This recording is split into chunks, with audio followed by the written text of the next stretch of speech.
ওনার problem হতো খাওয়া দাওয়া করতে পারতো না, পেটের ব্যথা, তুমি গেলে অনেকক্ষণ বসে থাকতো, তারপরে ব্লিডিং হতো, ওজন অনেক কমে গেছিল। এখন আপনার কি অবস্থা? এখন এখন আলহামদুলিল্লাহ সবকিছু ভালো আছে, রিপোর্ট ভালো আছে, রিপোর্টও ভালো আছে। আসসালামু আলাইকুম ওয়া রাহমাতুল্লাহি ওয়া বারাকাতুহু। সম্মানিত দেশবাসী, আমি cancer specialist doctor SM. Sarwar. বিশেষ করে আপনারা জানেন যে সারা ওয়ার্ল্ডের ডাক্তারদের বক্তব্য হলো ক্যান্সার হলে আনসার নেই। আমরা বলবো ক্যান্সার সম্পূর্ণরূপে ভালো হয়। বিশেষ করে একজন ক্যান্সার রোগী সুন্দরভাবে সুস্থ হয়েছেন, আমরা আপনাদের সামনে তার পরিচয় তুলে ধরছি। বিশেষ করে আপনার নাম? আলমন তৈয়ব। মুনতাইয়ব। আপনার বয়স কত? 23 বছর। আপনার পিতার নাম? মোহাম্মদ ইয়াসিন তৈয়ব। মোহাম্মদ ইয়াসিন তৈয়ব। উনি আপনার কি হন? উনি আমার শ্বশুর আব্বু। আপনার এই যে মায়ের নাম? দিলওয়ারা ইয়াসমিন। আপনার গ্রামের নাম? পূর্ব উত্তর পোস্ট অফিস? রাজা জেলা চট্টগ্রাম। আপনার শ্বশুর বাড়ি? নোয়াপাড়া।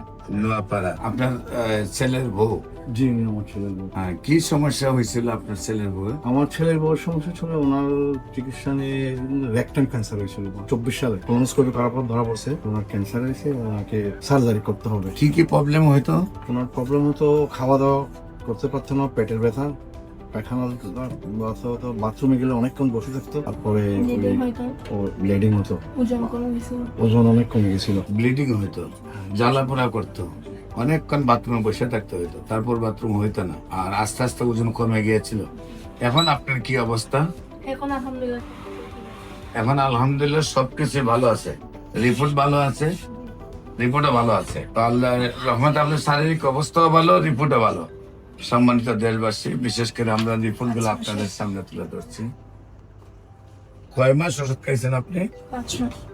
নিয়মিত 4 মাস খাওয়ার পরে 5 মাস রানিং এ সব আমরা আপনাদেরকে রিপোর্ট করাইছি। তো আল্লাহর রহমতে আপনার শারীরিক অবস্থাও ভালো এবং রিপোর্টও ভালো। 4 মাসে যেখানে সুস্থ হয়েছেন, নিয়মিত 1 বছর ওষুধ সেবন করলে আজীবন আপনার শরীরে কোনো টিউমার হবে না।